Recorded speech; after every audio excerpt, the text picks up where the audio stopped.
Lieutenant Jake Morrison had attended enough diplomatic receptions to know that survival depended on three simple rules: keep your drinks light, your comments neutral, and your eyes on appropriate conversational partners. Unfortunately, as he stood in the opulent reception hall of the luxury cruise liner Celestial Harmony, he was about to violate all three rules in spectacular fashion. The reception was meant to strengthen interspecies relations between the Terran Defense Corps and various allied military commands. Jake's job was simple: represent humanity professionally, make polite conversation with alien dignitaries, and avoid creating any incidents that might require apologetic communiques from higher command. He was failing at all of the above. The problem was Commander Zara Lin of the Cytherian Naval Command, whose presence in the reception hall had been systematically destroying Jake's ability to focus on anything else. The Cytherians were known throughout the galaxy for their striking appearance: tall, elegant beings with skin that shifted through subtle color changes based on their emotional state. Their pointed ears and angular features gave them an otherworldly beauty that had made them favorites in interspecies cultural exchanges. Zara Lin embodied all of these characteristics and more. She moved through the crowd with the fluid grace of someone accustomed to command, her ceremonial uniform perfectly tailored to show off a figure that belonged in classical sculpture.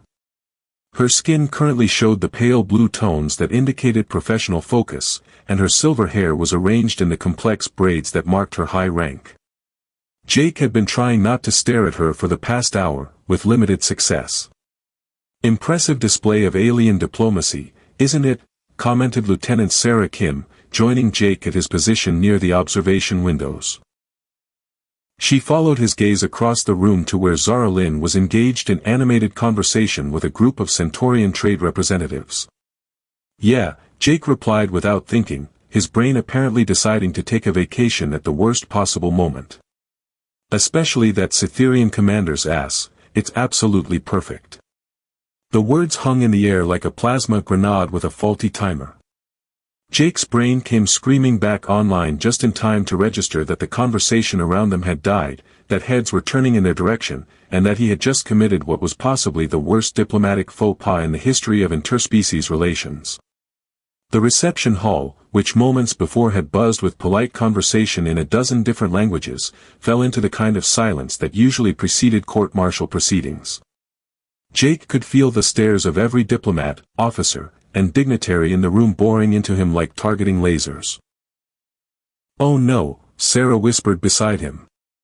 "Oh, Jake, no. Please tell me you didn't just." "I did," Jake said faintly, watching as Zara Lin slowly turned around to face him. Her skin was shifting through color changes he couldn't interpret, and her expression was unreadable. "I definitely just did." The Cytherian commander studied him from across the room with the kind of intense focus that Jake associated with predators selecting their prey. Her pointed ears were tilted forward in what he hoped was curiosity rather than homicidal intent, and her eyes, large and dark with flecks of silver, seemed to be cataloging everything about him for future reference. Jake considered his options. He could try to apologize, though that would require crossing the reception hall under the stares of several dozen witnesses. He could attempt to flee, though that would probably trigger an interspecies incident and definitely end his career. He could faint, which was looking increasingly attractive as a viable escape strategy. Before he could decide on a course of action, Zara Lin began walking toward him. The crowd parted before her like she was generating her own gravitational field, and Jake noticed that her skin had shifted to a warm golden tone that he suspected meant something significant in Cytherian emotional communication. She stopped directly in front of him, close enough that he could catch the subtle scent of something like cinnamon and starlight that seemed to surround her. Her height meant that even in his dress uniform boots, Jake had to look up slightly to meet her eyes. "Lieutenant Morrison," she said, her voice carrying the musical quality that made Cytherian speech so distinctive. "I believe you have something to say to me." Jake's mouth opened and closed several times without producing sound. Every diplomatic protocol he'd ever learned had abandoned him, leaving him with nothing but the certainty that he was about to become a cautionary tale taught at military academies for the next century. That is. "Commander, I sincerely apologize for my inappropriate comment," he finally managed. It was unprofessional, disrespectful, and accurate. Zaralyn interrupted, her skin shifting to a deeper gold that seemed to glow in the reception hall's lighting. Jake blinked. I'm sorry, what? Zaralyn smiled, revealing teeth that were slightly sharper than human standard, and Jake felt his heart rate increase for reasons that had nothing to do with fear. Your assessment of my posterior anatomy. Was it accurate? The reception hall was so quiet that Jake could hear his own heartbeat. He was dimly aware that several diplomats had pulled out recording devices, as if they wanted to document what was clearly going to be either a historic moment in interspecies relations or the most spectacular career implosion in military history. Yes. Jake said, the word coming out as more of a question than a statement. Excellent, Zaralyn replied, her smile growing wider. In that case, Lieutenant Morrison, since you seem so interested in Cytherian anatomy, perhaps you'd like a private lesson in our cultural practices. The words carried clearly across the silent reception hall, and Jake heard several gasps from the assembled crowd. Ambassador Chen from the Centaurian delegation looked like he was taking notes. A group of Altoiran naval officers had started what appeared to be a betting pool. Are you? Jake struggled to process what was happening. Are you seriously propositioning me? In front of the entire diplomatic corps. Zaralyn's laugh was like music, bright and genuine. Oh, Lieutenant, you have so much to learn about Cytherian culture. What I'm doing is called combat flirtation, a time-honored tradition among my people for determining romantic compatibility. She stepped closer, her skin now showing swirls of gold and silver that were genuinely mesmerizing. Your crude but honest comment about my physical attributes has initiated what we call the trial of direct desire. If you're brave enough to continue, we'll discover whether your interest goes deeper than surface attraction. Jake looked around the reception hall, taking in the fascinated stares of dozens of witnesses, the barely suppressed excitement of diplomats who were witnessing something unprecedented, and the growing crowd of military personnel who seemed to be treating this as better entertainment than anything they'd seen in years. And if I'm not brave enough? He asked. Zaralyn's expression grew predatory, her skin shifting to deeper tones that seemed to pulse with inner light. Then you'll spend the rest of your life wondering what you missed when you had the chance to court a Cytherian commander. Jake felt a reckless grin spreading across his face as he realized that his embarrassing verbal slip had somehow evolved into the most interesting challenge he'd ever been offered. Commander Zaralyn, he said, straightening to his full height and meeting her eyes directly, I accept your trial. The reception hall erupted in applause, cheers, and what sounded like several different species equivalents of wolf whistles. Jake found himself looking into Zaralyn's eyes, seeing approval and something that might have been anticipation swirling in their silver-flecked depths. Excellent, she said, extending her arm in a formal gesture he recognized as a Cytherian invitation to partnership. Let the trial begin. As Jake took her arm and felt the warmth of her skin through the ceremonial fabric of her uniform, he realized that his tendency to speak without thinking had just gotten him into the most interesting trouble of his life. And judging by Zaralyn's smile, she intended to make sure he remembered every moment of it. What Jake had initially assumed would be a private conversation turned out to be very much a public performance. Zaralyn led him to the center of the reception hall, where she gestured for the crowd to form a circle around them. The assembled diplomats, officers, and dignitaries arranged themselves with the eager anticipation of spectators at a sporting event. For those unfamiliar with Cytherian customs, Zaralyn announced, her voice carrying easily across the hall, combat flirtation is both courtship ritual and intellectual duel. The participants engage in escalating verbal challenges designed to test compatibility, creativity, and courage. Jake felt sweat beading on his forehead as he realized he was about to participate in an alien mating ritual in front of half the diplomatic corps. Commander, when you say combat flirtation, exactly how much combat are we talking about? That depends entirely on how clever you are, Lieutenant, Zaralyn replied, her skin showing swirls of amusement in golden patterns.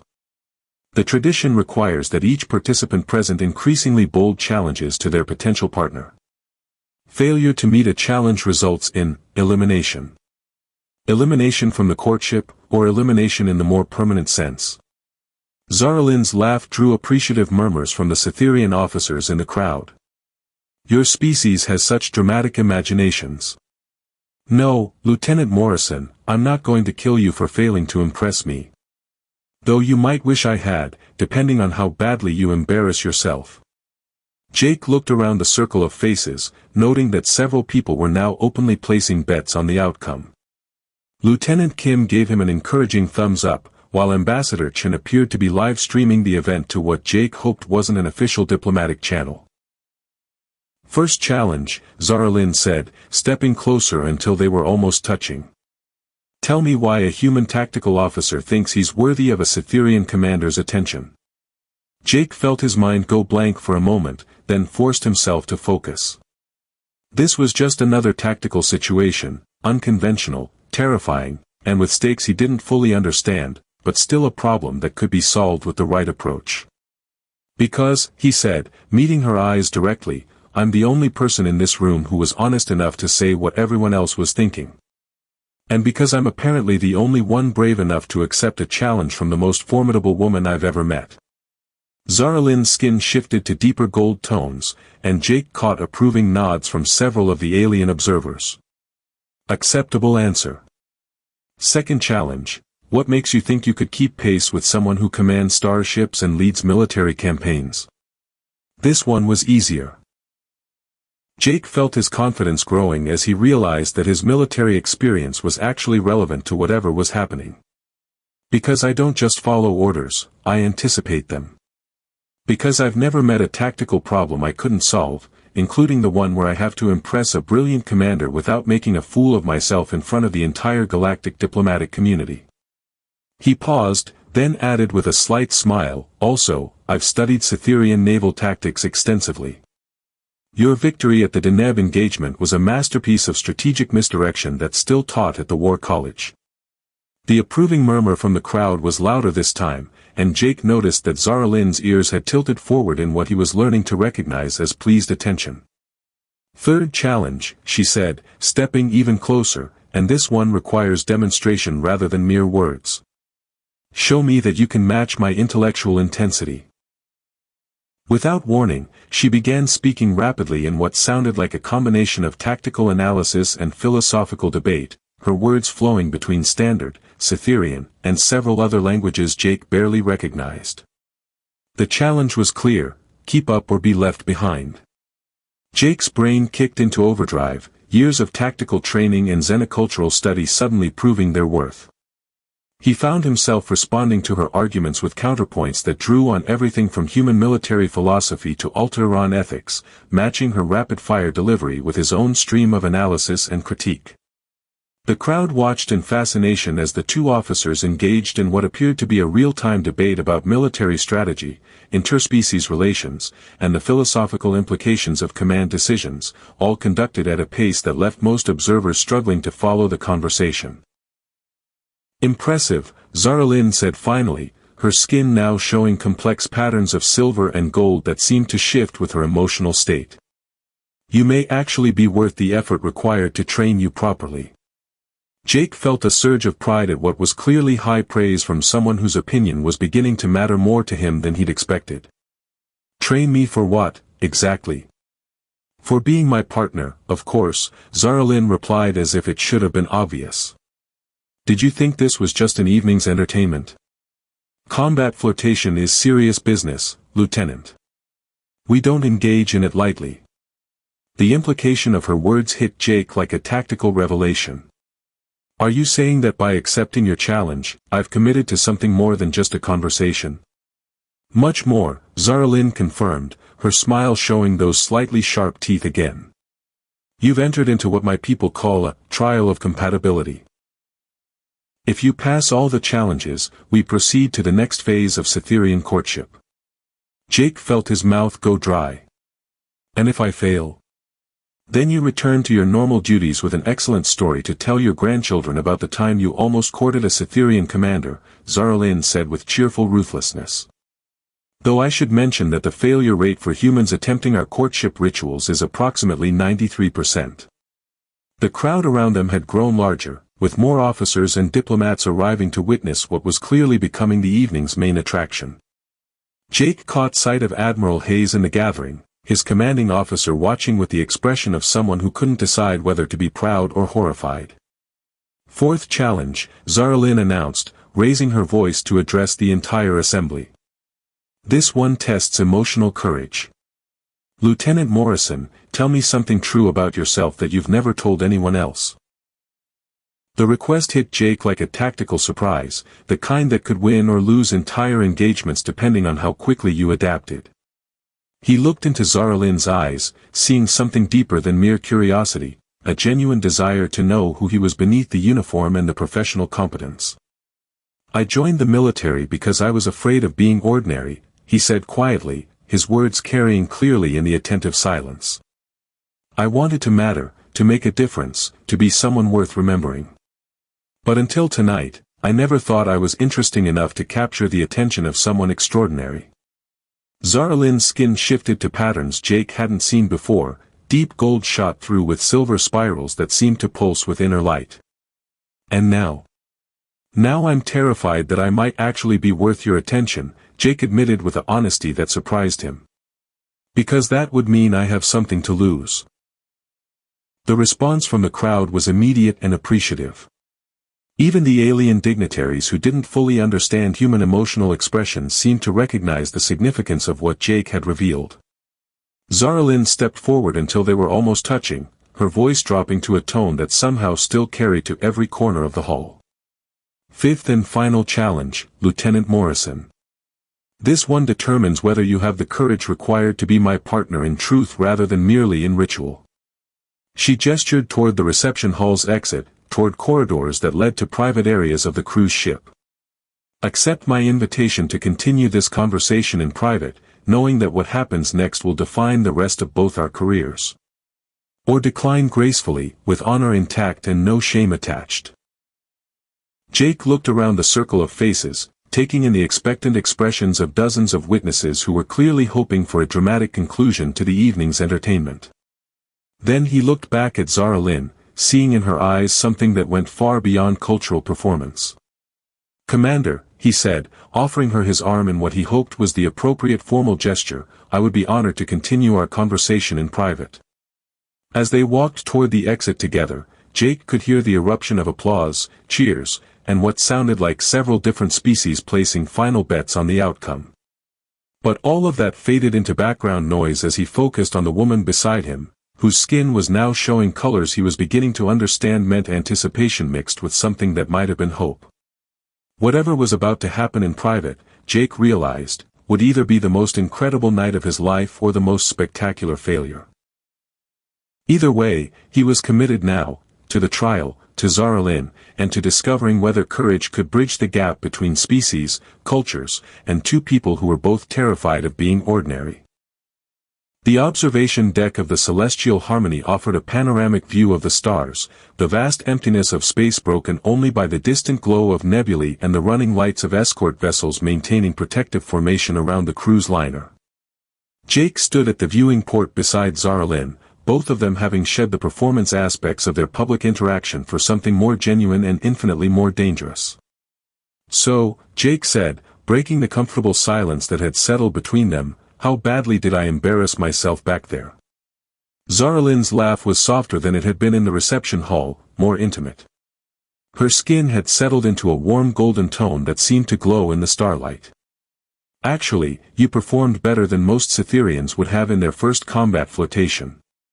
My people usually train for months before attempting the ritual.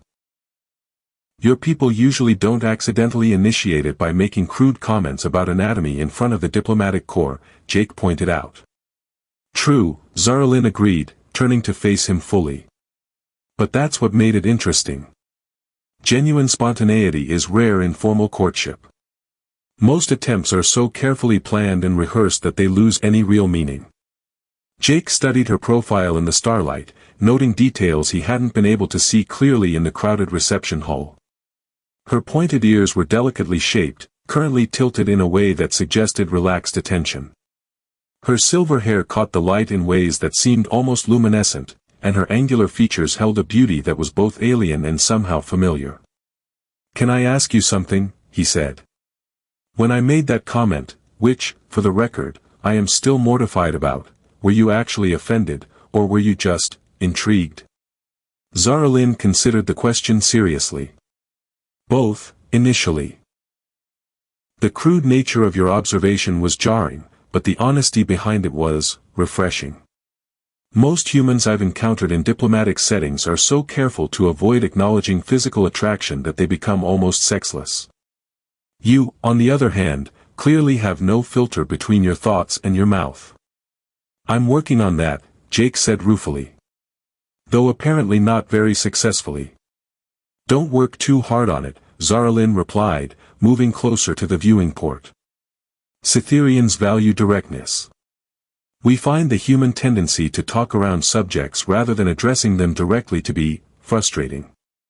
She gestured toward the stars beyond the transparent aluminum. "In my culture, if you're attracted to someone, you say so. If you want to pursue them, you make that clear.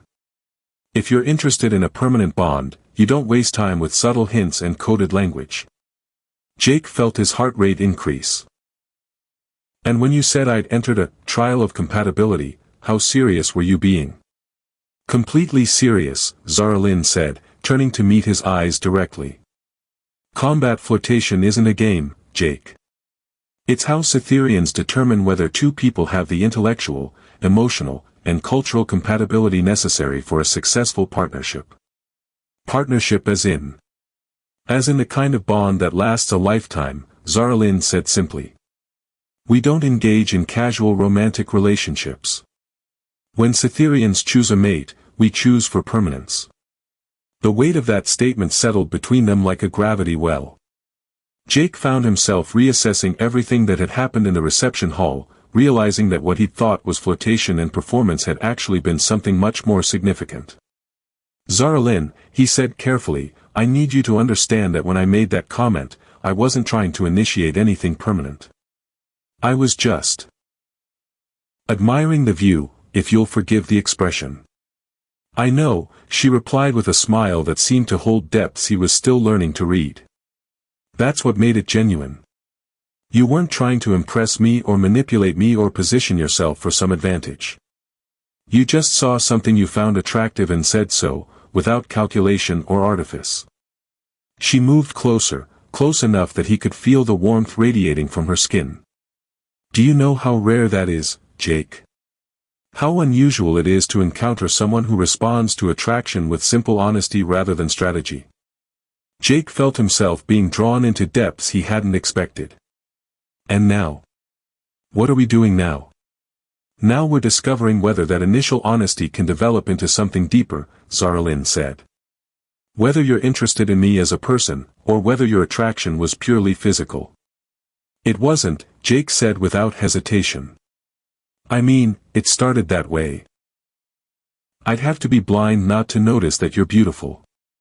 But watching you command that room, seeing how you turned my embarrassing mistake into something, I don't know, something that felt like possibility rather than disaster. That was when I realized I wanted to know more about who you are." Zara Lynn's skin shifted to deeper gold tones, and Jake was beginning to understand that this represented pleasure or approval in Cytherian emotional expression. "Tell me what you see when you look at me now." Jake studied her face in the starlight, trying to put into words something that felt too complex for simple language. "I see someone who's brilliant enough to command starships and confident enough to turn a diplomatic reception into your personal courtship arena. I see someone who's kind enough to give an embarrassed human officer a chance to redeem himself, but strong enough to make sure he earns it." He paused, then continued with the kind of honesty that had gotten him into this situation in the first place. "I also see someone who's probably way out of my league, but who for some reason seems willing to find out if we're compatible anyway." "Out of your league," Zara Lynn repeated, her tone suggesting she found the concept amusing. "Jake, you successfully navigated combat flirtation with someone who's been training in it since childhood. You matched my intellectual challenges, showed emotional courage when I asked for honesty, and accepted a trial whose implications you didn't fully understand. What exactly do you think qualifies as your league? Jake felt a warmth spreading through his chest that had nothing to do with physical attraction and everything to do with recognition. Are you saying I passed your trial? I'm saying you've passed the preliminary challenges, Zaralyn replied with a smile that was both promise and warning. But Jake, I need you to understand what accepting my full courtship would mean. Cytherian bonds aren't just romantic partnerships, they're professional alliances, intellectual collaborations, and lifelong commitments to supporting each other's goals and ambitions. She gestured toward the stars again, and Jake realized she was indicating something specific about their respective careers. I'm being considered for promotion to Fleet Admiral, which would make me one of the youngest officers ever to achieve that rank in Cytherian Naval Command. The partnership I choose will affect not just my personal life, but my professional trajectory and political standing. And you're wondering if a human lieutenant is worth the complications that would bring to your career, Jake said, understanding beginning to dawn. I'm wondering if you're prepared for the complications it would bring to yours, Zaralyn corrected. Interspecies partnerships at our level of military service are unusual.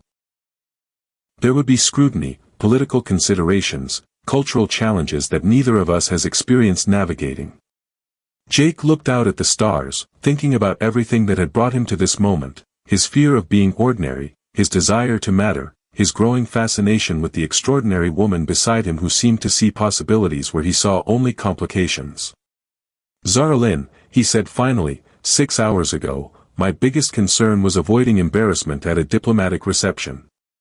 Now I'm being offered the chance to explore a relationship with someone who challenges every assumption I've had about partnership, compatibility, and what it means to find someone worth the risk.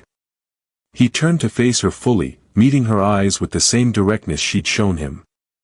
I can't promise I'll be good at navigating the politics or the cultural challenges. I can't even promise I won't embarrass you again with my spectacular lack of filter. But I can promise that if you're willing to take this chance, I'll do everything in my power to be worthy of it. Zaralyn's skin shifted to patterns Jake had never seen before, complex spirals of gold and silver that seemed to pulse with inner light. Jake Morrison, she said softly, are you formally accepting Cytherian courtship with all its implications and obligations? Jake felt the weight of the moment, the sense that his answer would define not just the immediate future but the entire trajectory of his life.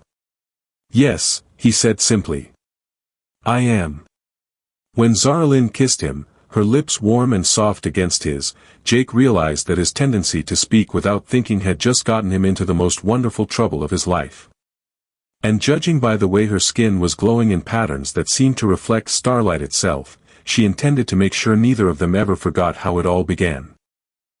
6 months after the diplomatic reception that had changed both their lives, Jake stood in the Joint Tactical Command Center of the Terran-Cytherian Alliance, watching Zaralyn coordinate a complex military exercise that involved ships from 12 different species.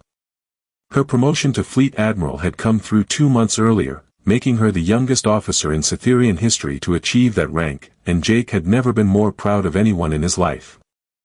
Admiral, he said, approaching her command station with a tactical analysis datapad, the Altaïran cruiser squadron is reporting some difficulty integrating with the Centaurian defensive formation. Recommendations? Zaralyn looked up from her holographic displays, her skin showing the focused blue tones that indicated deep concentration. What does our human tactical perspective suggest, Major Morrison? Jake still felt a thrill at hearing his new rank. The promotion had come with his assignment to the Joint Command, recognition of his unique ability to bridge human tactical thinking with alien strategic approaches. Realign the Centaurian formation to accommodate Altaïran turning radii, then use the combined formation as a mobile anvil against the enemy's projected advance. Elegant solution, Zaralyn approved, her skin shifting to warm gold. Implement it. As Jake moved to coordinate the exercise modifications, he reflected on how dramatically their lives had changed since that night on the observation deck. The political complications Zaralin had warned him about had materialized exactly as predicted. Committee hearings about the propriety of interspecies partnerships in high-level military positions, media attention that ranged from fascinated to scandalous, and cultural challenges that required them to essentially invent new protocols for everything from joint assignments to formal military events. But the benefits had outweighed the complications in ways neither of them had anticipated. Their partnership had proven so effective that they'd become the template for a new kind of joint command structure, combining human tactical creativity with Cytherian strategic discipline to create military solutions that neither species could have developed alone. Major Morrison, called Lieutenant Commander Sarah Kim from the communications station, were receiving a priority transmission from Admiral Hayes. "It's marked for both you and Admiral Zaralin." Jake and Zaralin exchanged glances, both recognizing that priority transmissions from high command usually meant either excellent news or significant problems. They moved to the secure communications booth, where Admiral Hayes's familiar face appeared on the holographic display. "Admiral Zaralin, Major Morrison," Hayes said without preamble, "I'm calling to inform you that your joint tactical innovations have been selected for implementation across all Alliance military commands. The Defense Council wants you to head the new interspecies military integration program." Jake felt his breath catch. The IMIP was something they'd proposed months ago, a comprehensive training program designed to help military personnel from different species work more effectively together. Getting approval for the program would mean recognition for their work on a galactic scale. "Sir," Zaralin replied, her skin shifting to colors Jake recognized as cautious optimism, "we're honored by the confidence, but that would require significant resources and authority levels that." "Which you'll have," Hayes interrupted with a slight smile. "The program comes with its own command structure, unlimited access to Alliance training facilities, and authority to work directly with military leadership from all member species." Jake looked at Zaralin, seeing the same mixture of excitement and apprehension in her eyes that he felt. "Admiral Hayes, what would this mean for our current assignments?" "It would mean you'd be working together permanently, developing and implementing the training protocols that will shape interspecies military cooperation for the next generation," Hayes explained. "It's essentially a blank check to revolutionize how Alliance forces operate together." After Hayes signed off, Jake and Zaralin stood in a communications booth, both processing the magnitude of what they'd just been offered. "This is everything we've worked toward," Zaralin said quietly. "The chance to prove that interspecies partnerships aren't just possible, but essential for effective military cooperation." "It's also a massive responsibility," Jake pointed out. "If we fail, we won't just be damaging our own careers, we'll be setting back interspecies relations for decades." Zaralin's skin shifted to the complex patterns of gold and silver that Jake had learned meant she was working through multiple layers of analysis. "Are you having second thoughts about accepting?" "Are you kidding?" Jake replied with a grin. 6 months ago, I was a lieutenant who couldn't keep his mouth shut at diplomatic receptions. Now I'm being offered the chance to reshape Alliance military doctrine with the most brilliant strategic mind I've ever encountered. If I'm dreaming, don't wake me up." "You're not dreaming," Zaralin said, moving closer to him in the privacy of the booth. "Though sometimes I feel like I must be.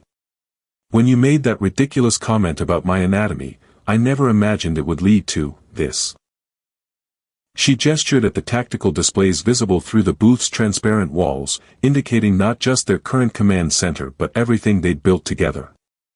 "A partnership that's changed both our careers, influenced Alliance military policy, and somehow managed to work despite every cultural obstacle we've encountered." Jake reached out and took her hands, noting how her skin warmed under his touch. "Do you regret any of it? The complications, the scrutiny, the way our relationship became public property?" "Never," Zaralin said without hesitation. "Though I do sometimes wonder what would have happened if you'd kept that particular observation to yourself. We probably would have spent the entire reception making polite conversation and never spoken again," Jake replied honestly. "Sometimes the best things come from the worst timing and the most embarrassing circumstances." "Is that what you tell people when they ask how we met?" Jake's grin widened. I tell them that I accidentally initiated Cytherean courtship rituals by making inappropriate comments in front of the diplomatic corps, and that you were kind enough to give me a chance to prove I was worth the trouble. And are you worth the trouble? Jake looked around their command center, taking in the mixed-species crew that had learned to function as a seamless unit under their leadership, the tactical innovations they developed together, the recognition from Alliance leadership that their partnership represented something new and valuable in military cooperation. Ask me in 50 years, he said. When we've finished revolutionizing interspecies military relations and training the next generation of Alliance officers to see cooperation as strength rather than compromise. Zaralin's laugh was bright and musical, the sound that had first made Jake realize he was falling for someone extraordinary. 50 years. You realize that's a significant commitment, even by Cytherean standards. Good thing I'm used to significant commitments, Jake replied, pulling her closer. After all, I accepted Cytherean courtship without fully understanding what I was getting into. Everything since then has just been following through on that initial leap of faith. As they prepared to return to the command center and resume the military exercise, Jake reflected on the journey that had brought them from an embarrassing diplomatic incident to a partnership that was reshaping Alliance military culture. Their success had required adapting to challenges neither of them had anticipated, learning to navigate cultural differences that had no established protocols, and proving that love could flourish even under the intense scrutiny of interspecies politics.